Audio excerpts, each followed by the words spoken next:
Welcome to Wellness Spring, dear Gertrude. It's so lovely to have you on the show, and I feel very honored to chat with you. It's great to be here. Thank you so much for having me, Beverly. Pleasure.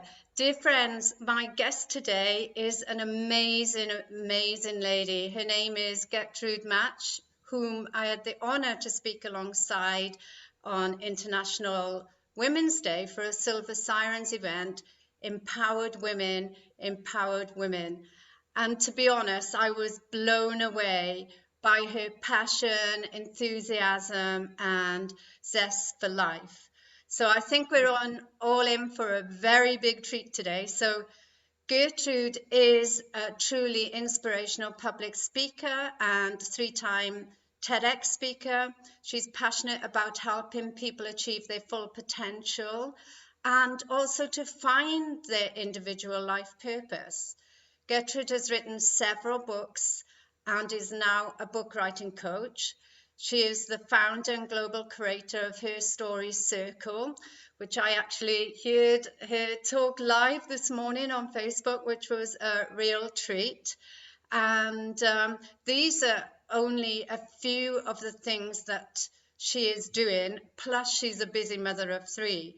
So Gertrude, could you please tell our listeners about your background, where you grew up, your family life, education, so they can really get an essence of you and what you did when you left school and your career? Because I know you've been in the corporate world and got a long chain of accolades behind you, and you're doing so many amazing things. Thank you so much for giving me this opportunity to share myself with your community. So I was born in Rhodesia, which is now Zimbabwe. And my first career was in IT, in computers as a COBOL programmer, web designer. I'm a first generation coder, programmed computers when they were starting. I then went on with my career in systems analysis and design and project management. Went back to university, got a business studies degree, and majored in industrial psychology and management. I moved to the UK when I was three. Oh no, I was 3 years old until I was 6. My parents were studying. My dad became a chartered accountant. Mom became a nurse.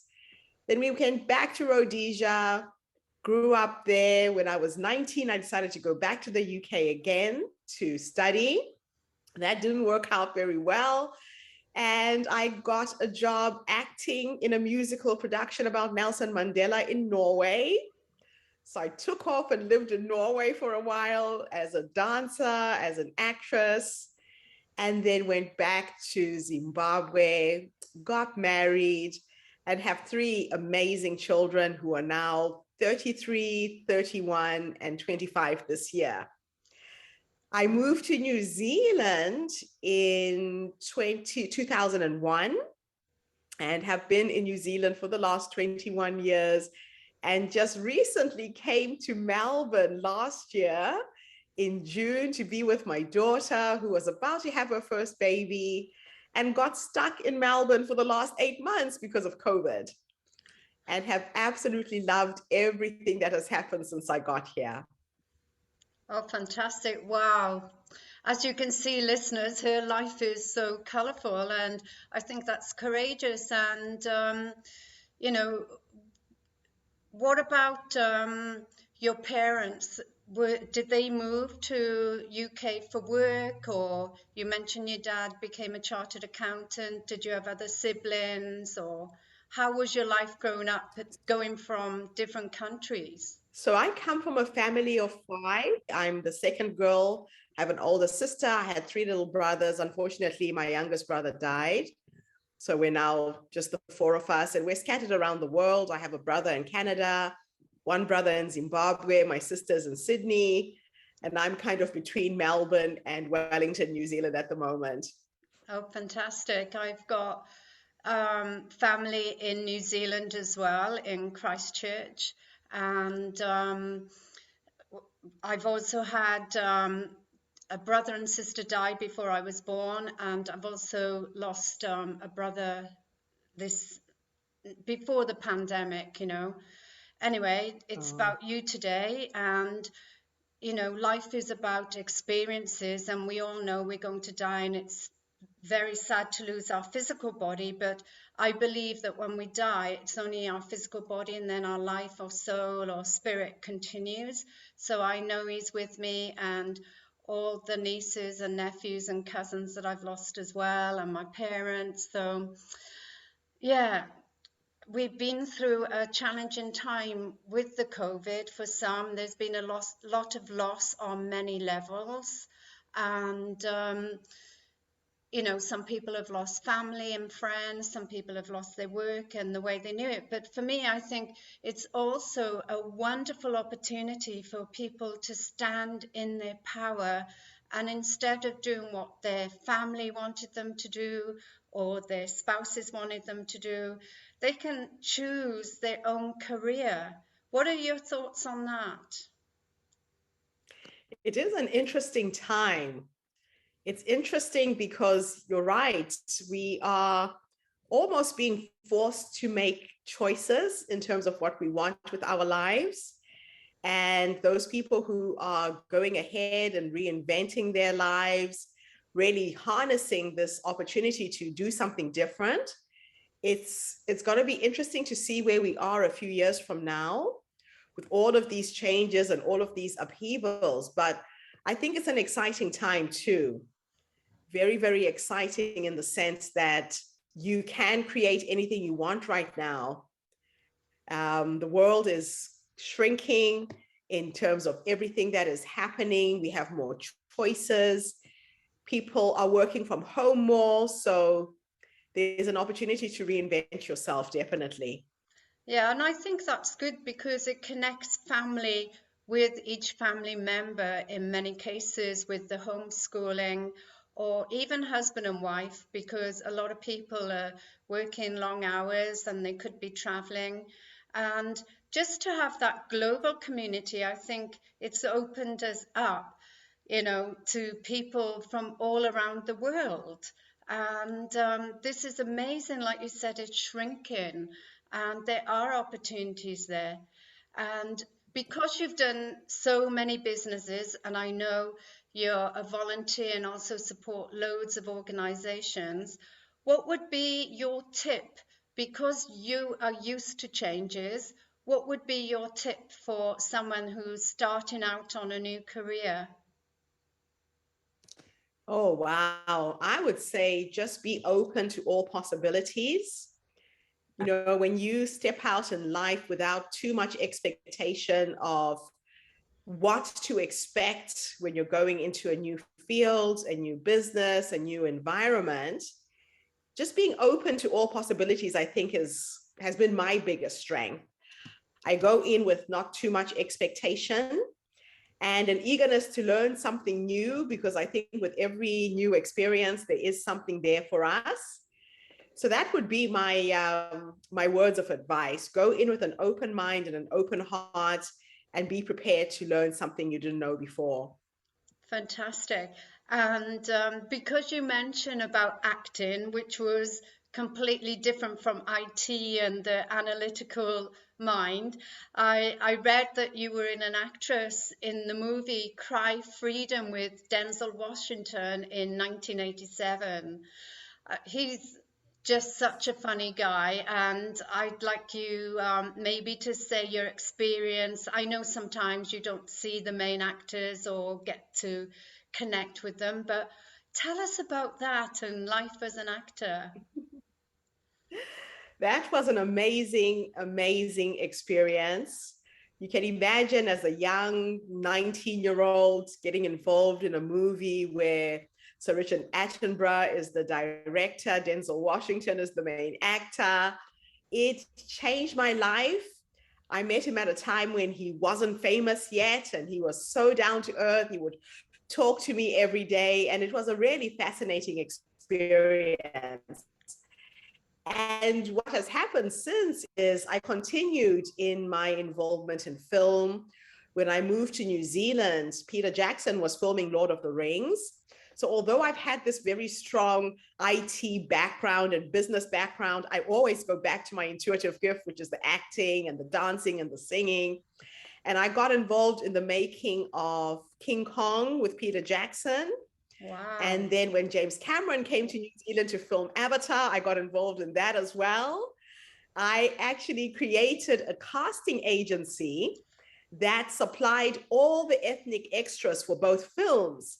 So it all happened at a time where I was a student. I was studying to become a filmmaker at Avalon Studios in Wellington.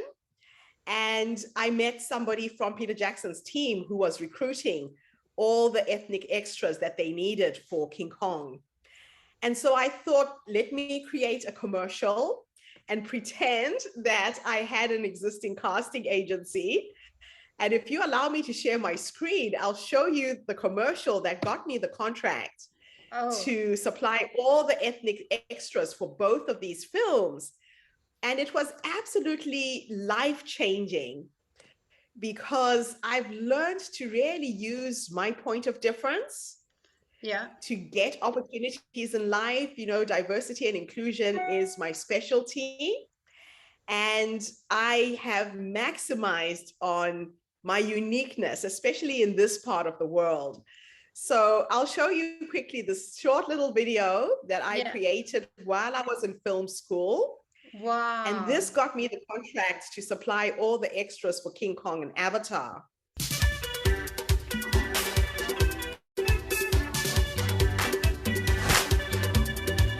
Hello and welcome to Simzisani Creations.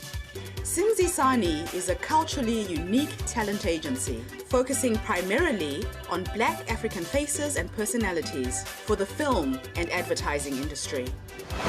Formed in Cape Town, South Africa in 1994, Simzisani is now an international operator and is based in Wellington, New Zealand. We offer a wide range of talent, including actors, models, dancers and musicians of African origin, as well as from a diverse range of ethnicities.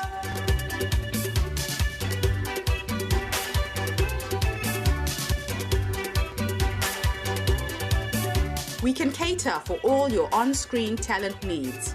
You can contact us through our website, www.simzisanicreations.com. We hope to be hearing from you soon.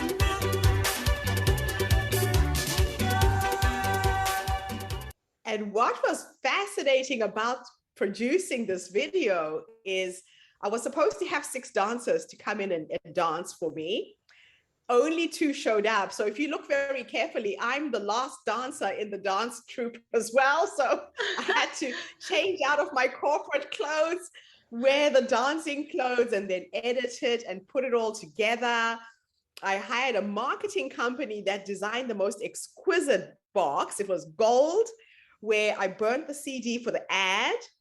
And I was working with the Wellington City Council Ethnic Forum and the Refugee Service volunteering at the time. So I knew a lot of people from Africa, from other countries who were brown-skinned. And I just went and approached all these people and created the database that I sold to Weta and went into business as a casting director. It was something I'd never done before. Oh my God, that's amazing. But I just got blown away because this morning in my meditation, I do something, you know, with circles and you see yourself in the circle. And it was like, how do I get there to cross the bridge? And I seen girls of all different backgrounds in skirts like that, flary skirts, all dancing. And yeah, so it's really like, I believe in synchronicity, so that's really weird to see that today. But yeah, I think, you know, it's a strong message to be courageous and just go for it, because you definitely have to. Yeah, that's what you do. And you're a prime example of being fearless and standing in your power and courageous. And can you tell us how you got into your speaking career? Because I also know in 2014 you were a speaker at the UN Annual Summit on the status of women. Yeah, I've actually spoken in the UN several times. I've been there 4 times now. And I started speaking when I first published my first book. I had written a memoir and I was trying to find a way to sell the book. The proceeds of my book were going back to Zimbabwe, where I was supporting family members whose parents had died of AIDS. So this is my second pandemic, and we were affected very, very heavily in Southern Africa in the 80s and 90s. So my grandmother had 11 children. She had 34 grandchildren. 19 of my first cousins died of HIV-related diseases. And they had families, they had children. There were 49 orphaned kids on my side of the family. So I thought, okay, let me write a book. Let me try and sell my book and raise money to pay for school fees. And it turned into a foundation called Africa Thrive. So I've been fundraising for children in the last 21 years. I think we've sponsored well over 3,000 children from the community where I was born. And then by giving free presentations to social networking groups like Rotary clubs and Lions clubs, people started passing my name to event planners. And it turned into a career. I literally quit my day job and I have been speaking professionally for the last 21 years. I've been to 56 countries. I can't tell you how many towns, villages, cities in between, and just absolutely love where my life is right now. Oh, I can feel your passion, so it's definitely you. And I know you've created a speech app for teenagers as well. What gave you the inspiration to create that? So the app works for both adults and teenagers.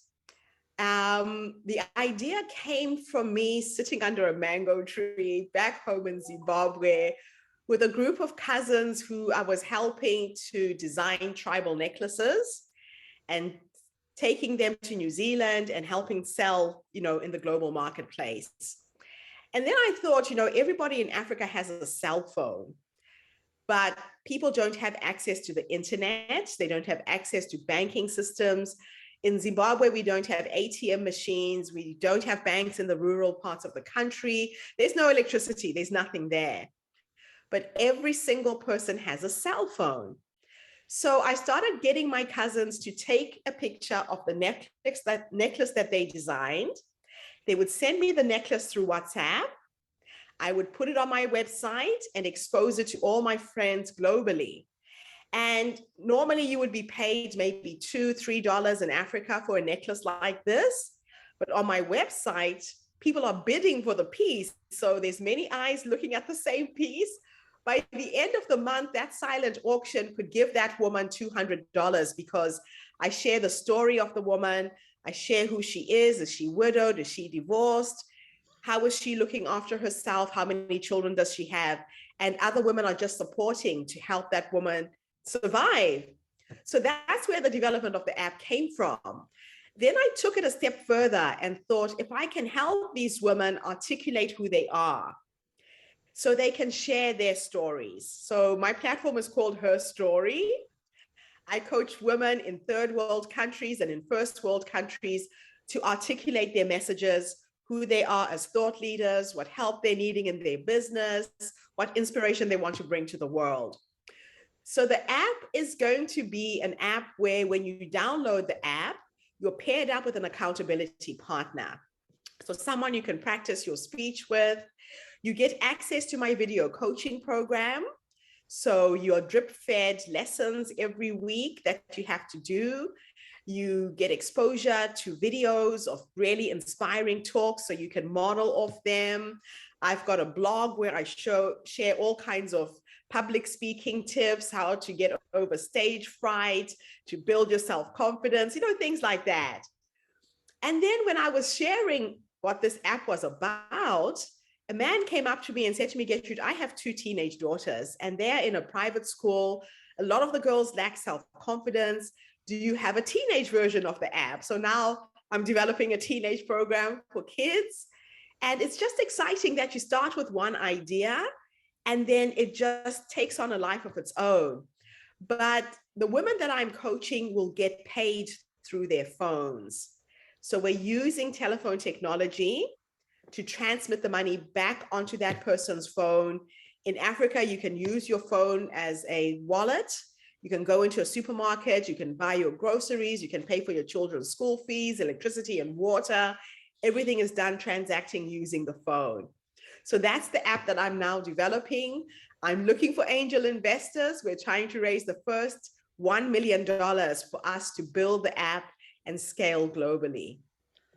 Wow, that's amazing. Firstly, I want to acknowledge, because I was so tearful when you mentioned about the work with the AIDS and all your great losses.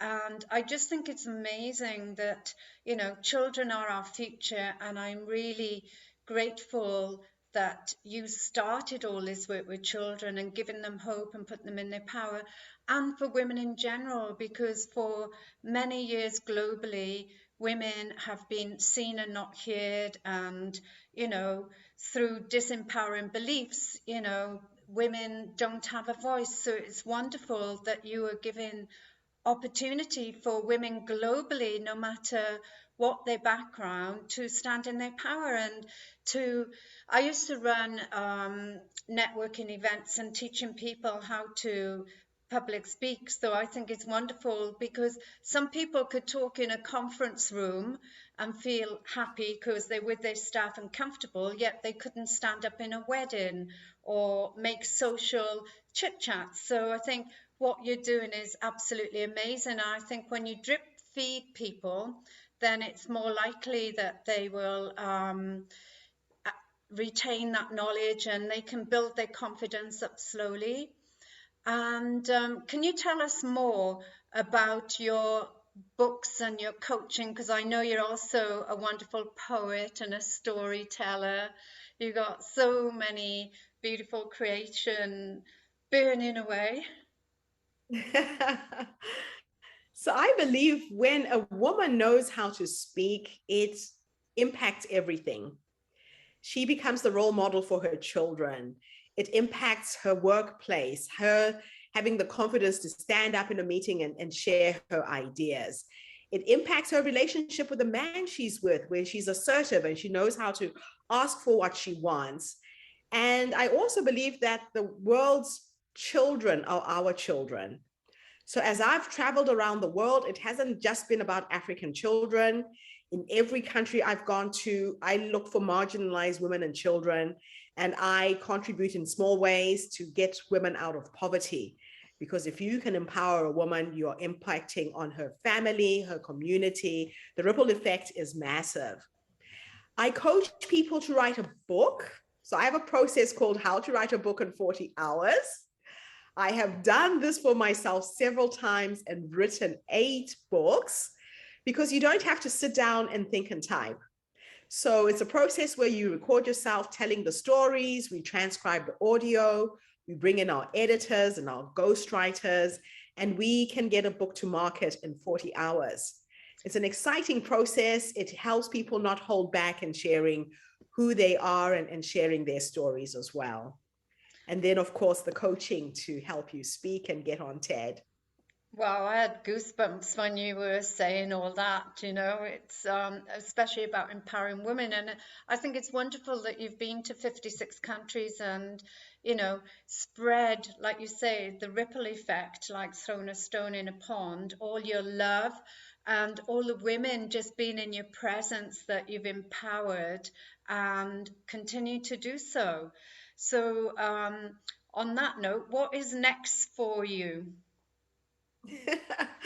Well, right now I've gone back into tech after 21 years of not being in technology. I feel like a baby who is learning and starting from scratch all over again, but I am a constant student of life. I love being challenged by new things. So I'm back in the tech world, building a tech business, and it's both edu-tech because of the educational component of the app, and fintech because of the financial aspect of this app as well. So I'm being stretched from 2 sides and just absolutely loving every minute. And I've attracted some beautiful women who have come on board to mentor, to coach and support me on this journey. And that's the thing that we need to do as women. If you see someone and you've got knowledge and skills that you can share, make the journey easy and short for her so she's not trying to reinvent the wheel. And that's what I've tried to do in my business career, is to share what I've done and show people how to do it quick, fast, and easy. So we're not struggling and we're sharing our ideas and our experiences. Wow, that's amazing. You know, as I always say to people, when women come together, they are unstoppable. And it's having that love and support and knowing that people are there for you and watching your back. So, just to conclude, if there was one thing you could do to change the world, what would it be? Oh, wow. It would be to educate children. I believe children are the next generation that will look after us. And the more educated people are, the more empowered they can be. And in particular, on the African continent, where there's not many resources, education is literally a key that gets you out of poverty. So that would be my one thing. Oh, that's a beautiful message. And I totally agree. Children are the way forward. And I think through education as well, if we can bring more love and compassion into the world, our children are bringing it for us. And as you mentioned, all the children are our children, whether we have our own biological children or not. You know, we are one, and it's our duty to support these women and children. And yeah, so thank you so much for giving up your precious time today. I'll put all your links to all your amazing charities and the work that you're doing with the show notes. And I wish you a magical day. Thank you so much for having me.